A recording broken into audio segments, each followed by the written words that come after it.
اللهم صل على سيدنا محمد يا رب صل وسلم دائما ابدا على حبيبي.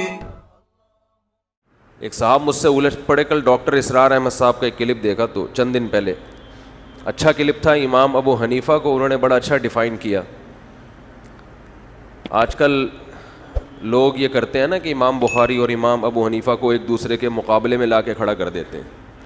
دیکھو امام بخاری تو حدیث کے اتنے بڑے عالم, وہ کیا کہہ رہے ہیں, اور امام ابو حنیفہ کیا کہہ رہے ہیں. حالانکہ امام بخاری کا مقام امام ابو حنیفہ سے بہت کم ہے, وہ تو بہت بعد کے ہیں.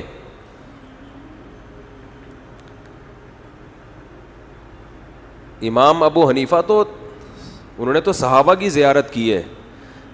امام ابو حنیفہ کے شاگرد تھے امام محمد, بہت چھوٹے تھے عمر میں. امام محمد کے شاگرد تھے امام شافعی.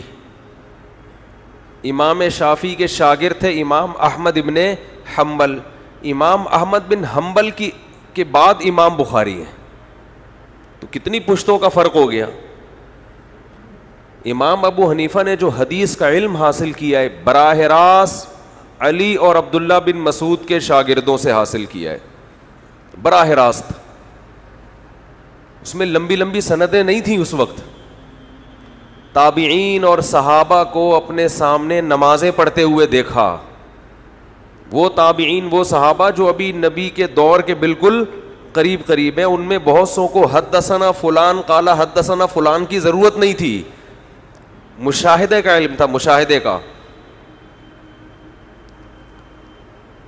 امام بخاری بھی ہماری نظر میں بہت بڑے ہیں, لیکن تفقہ میں مسائل اخذ کرنے میں قرآن و سنت سے, اس میں امام بخاری کو امت نے وہ مقام نہیں دیا جو کس کو دیا ہے, امام ابو حنیفہ کو. بلکہ اس میں تو امام احمد بن حنبل کا مقام بھی امام بخاری سے زیادہ ہے.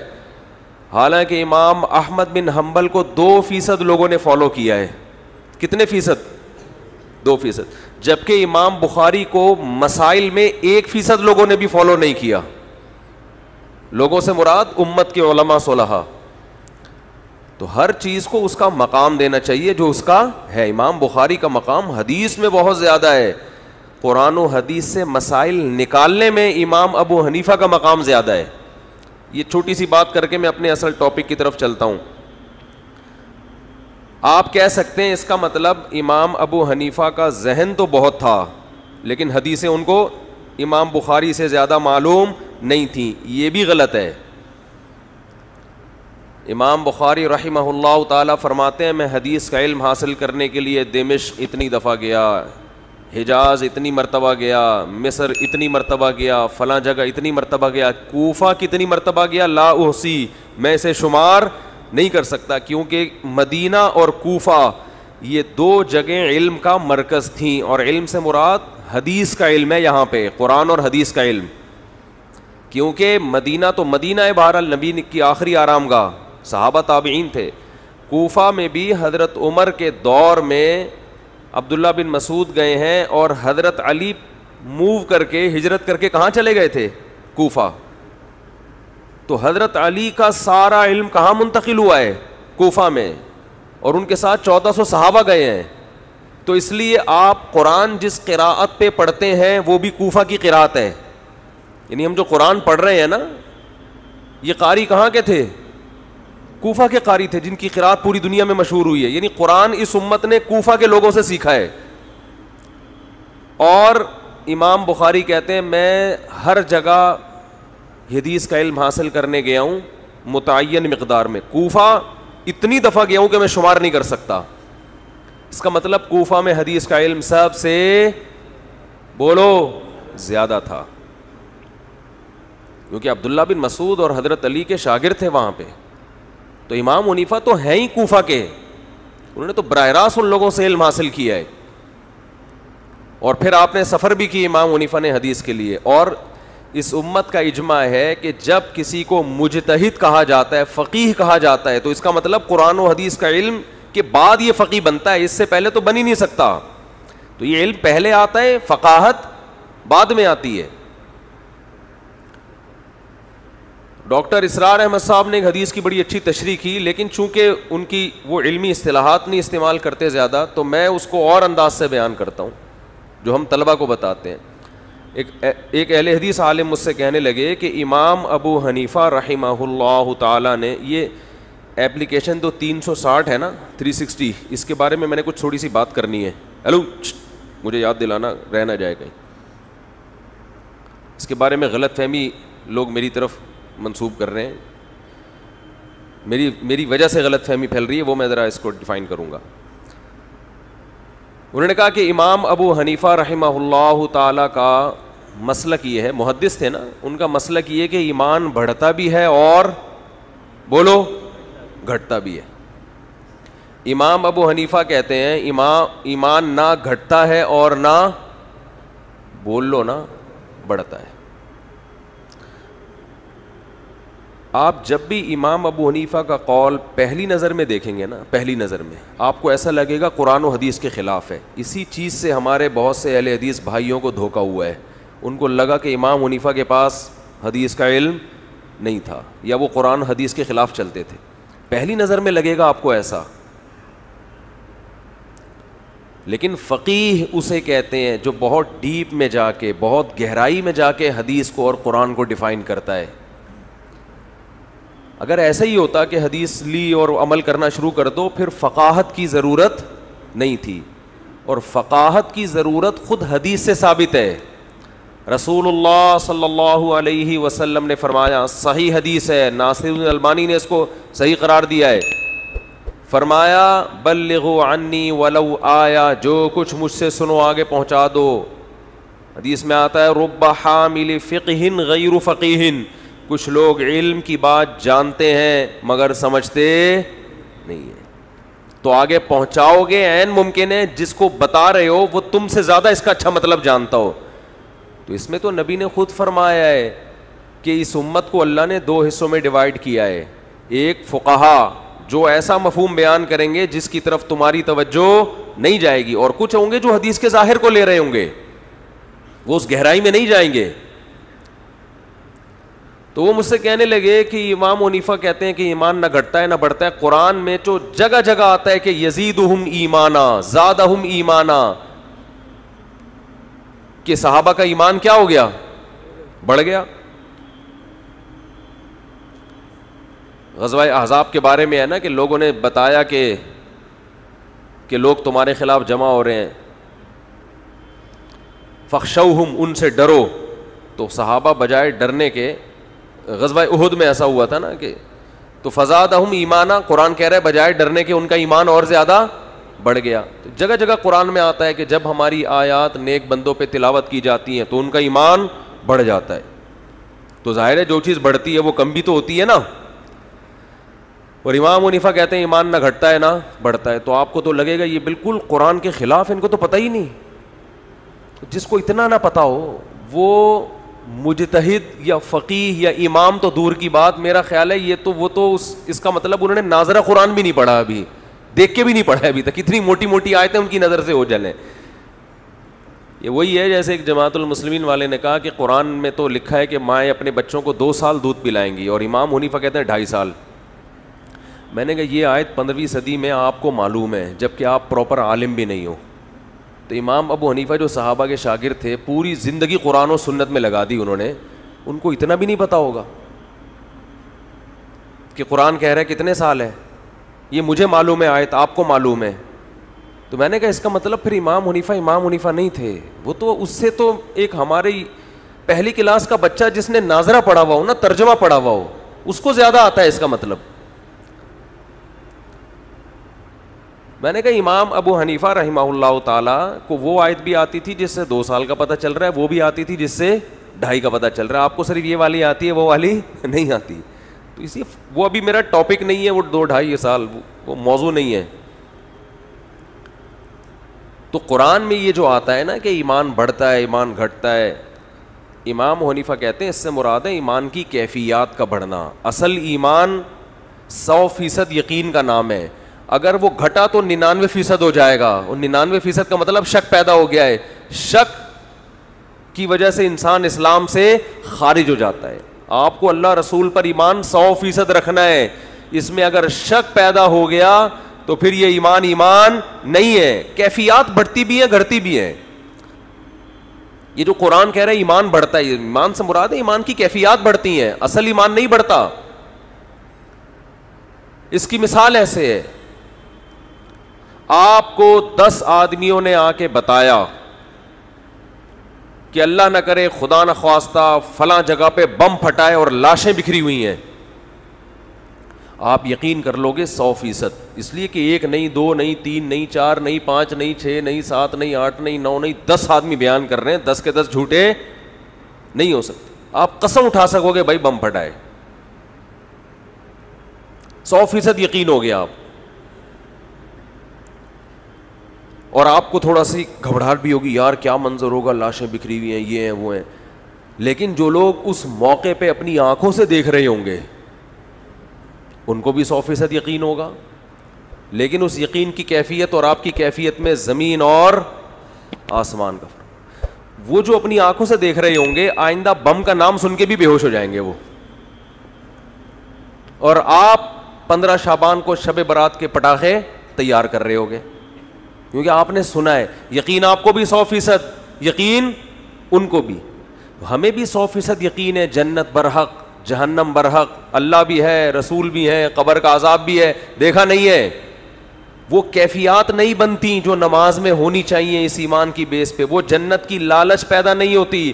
جبکہ صحابہ کا ایمان کی کیفیات اتنی بڑھ چکی تھی گویا اپنی آنکھوں سے دیکھ رہے ہیں, تو وہ کیفیات کبھی کم ہوتی ہے کبھی زیادہ. اصل ایمان جو بیس ہے وہ کم ہوا تو امام صاحب فرماتے ہیں 99% ہو جائے گا, وہ کیا ہو جائے گا, شک میں تبدیل ہو جائے گا. اور 100% میں اضافہ کسی چیز میں ممکن نہیں ہے. ہم تو کہتے ہیں نا 200%, یہ تو مبالغہ اور مجازن کہتے ہیں. 100% کا مطلب کسی چیز کو 100 فرض کر لیں تو اس میں 100, اب اس میں اضافہ ہو سکتا ہے 101. کیا ہو گیا بھائی, 100% میں ہم کہتے ہیں 101%. یہ جملہ اصولی اعتبار سے غلط ہے. یہ جملہ اصولی اعتبار سے 101%, فی کہتے ہیں میں, صد کہتے ہیں 100. یہ 100% بھی عجیب ہی لفظ ہے اردو کا. 100 کا لفظ اردو سے لے لیا, فی کا لفظ عربی سے لے لیا, صد فارسی سے لے لیا ہے. بھائی اردو بھی عجیب زبان ہے نا, کبھی کہاں سے کوئی لفظ لے رہی ہے, کبھی کہاں سے کوئی لفظ لے رہی ہے.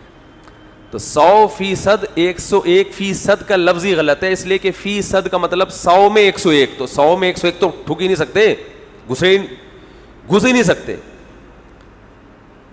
نہیں آئی بات. جیسے آپ تو ایسے 4 دیگیں ایک دیگ میں پکائی ہم نے, تو نہیں ہو سکتا بھائی.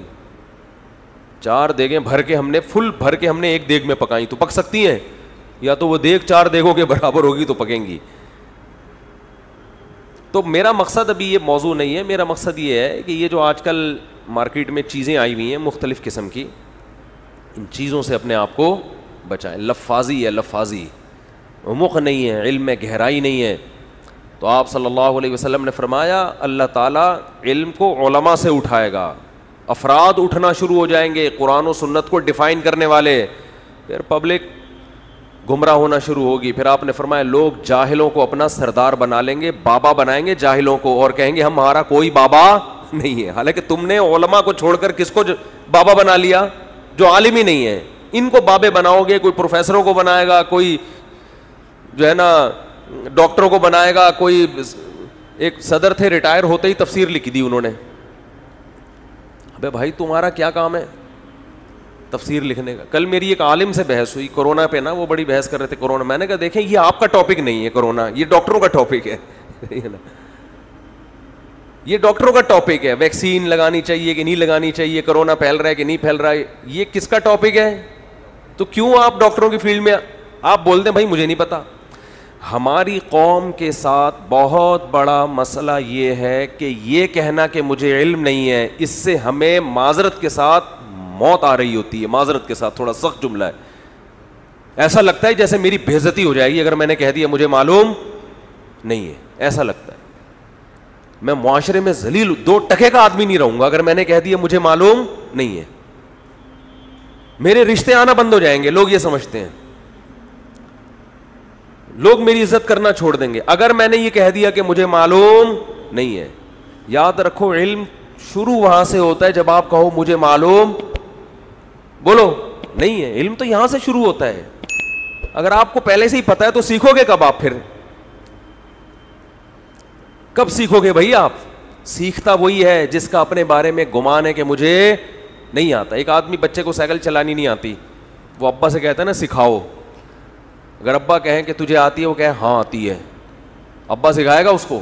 کوئی بھی نہیں سکھائے گا. بولا آتی ہے تو چلا پھر. ٹھیک ہے نا. تو یہ کہنے میں میرے بھائی کوئی حرج نہیں ہے کہ آئی ڈونٹ نو.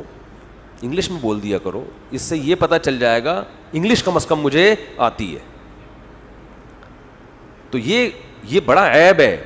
تو آج کل گمراہ لوگوں میں ایک بڑا فالٹ یہ کہ یہ کہنا کہ مجھے نہیں پتا, یہ بڑا مسئلہ ہے. دوسری بات یہ کہ گمراہ لوگوں میں ایک اور چیز کامن ہے, یہ کہتے ہیں سب کو سنو. میں کیا کہتا ہوں, ہم کیا کہتے ہیں, سب کو نہیں سنو.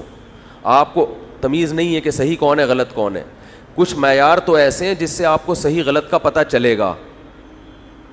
جیسے ڈاکٹر کے بارے میں آپ دیکھنا چاہتے ہیں صحیح کون ہے غلط کون ہے, تو کچھ تو اللہ نے سینس دی ہے نا. اس کے بعد جب ایک پر اعتماد ہونا کہ یہ صحیح ہے تو اہل حق کو سنو. پھر جب جس کے بارے میں آپ کا غالب گمان ہو کہ یہ اہل حق. گمراہ لوگوں کو مت سنو. گمراہ کا مطلب جو امت کے اجماعی مسائل سے آپ کو ہٹا رہے ہیں, جو اجماعی امت سے ہٹا رہے ہیں, وہ تو گمراہ ہے نا, ان کو مت سنو. تو یہ پتہ ہے ہمیں کیا کہتے ہیں, یہ لوگ شخصیت پرست ہیں, یہ اپنی دکانیں چلانا چاہ رہے ہیں, یہ ہر ایک کے پاس جانے سے روک رہے ہیں کیونکہ وہاں حق مل جائے گا اور ان کی دکانیں بند ہو جائیں گی, لہذا ہر ایک کو سنو. دعویٰ کرتے ہیں ہر ایک کو سنو, مگر سننے ہر ایک کو نہیں دیتے.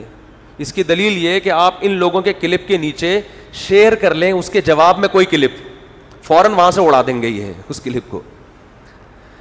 نہیں آ رہی سمجھ میں.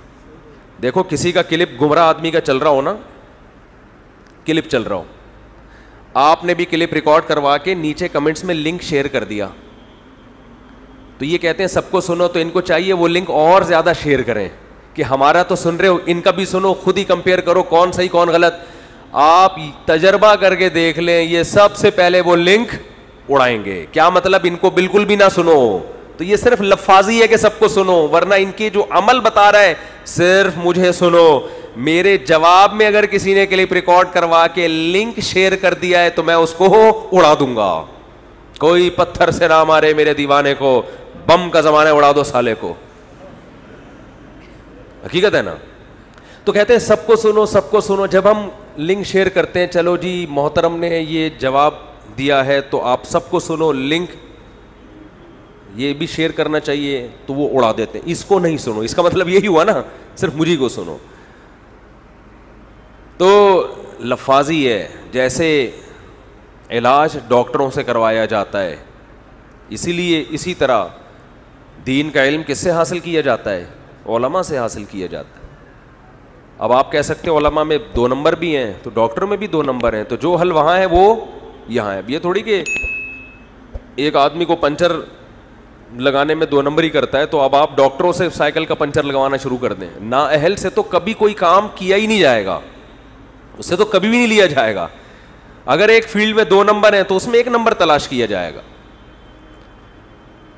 یہ جو حکمت کی باتیں ہیں نا, ہلدی کے فضائل, یہ حکیموں کو زیادہ پتہ ہوتے ہیں. کالی مرچ کیا کرتی ہے, اس میں ڈاکٹر لوگ اکثر دیکھا ہے ان کو نہیں پتہ ہوتا زیادہ. اب ہلدی یہ حکیم لوگ بولتے ہیں بھائی گرم دودھ میں ڈال کے پیو, درد ٹھیک ہو جائے گا. ڈاکٹر کہے گا سیدھا پیناڈول پھانک لے بھائی تو, اس کو ہلدی کا نہیں, عام طور پہ نہیں پتہ ہوتا. جو جس کی فیلڈ ہے میرے بھائی اسی پہ جچتی ہے. تو میں بات لے کے چلا کہاں سے ہے, آزادی پہ بات لے کے چلا تھا. وہ میں ابھی پھر میں بے رب سا بیان ہو گیا. خیر میں یہ عرض کر رہا تھا کہ وہ انہوں نے بڑی اچھی ایک ڈاکٹر اسرار احمد کی اسپیچ کل میں نے سنی, کسی نے لنک بھیجا, کل نہیں کچھ دن پہلے سنی تھی, کہ امام ابو حنیفہ رحمہ اللہ تعالیٰ کی جو فقات. اچھا لوگ کہتے ہیں کہ امام بخاری کو لوگ زیادہ مانتے ہیں. امام بخاری کو حدیث میں مانا جاتا ہے زیادہ, فقہ میں امام بخاری کو زیادہ نہیں مانا جاتا. اس میں تو آدھی سے زیادہ امت امام ابو حنیفہ کو فالو کرتی ہے. جب فقہ میں امام کی بات آتی ہے تو اس میں امام بخاری کا نام نہیں آتا, حتیٰ کہ امام بخاری کے شاگرد بھی ان کا نام نہیں لیتے. امام بخاری کے شاگرد ہیں امام ترمذی.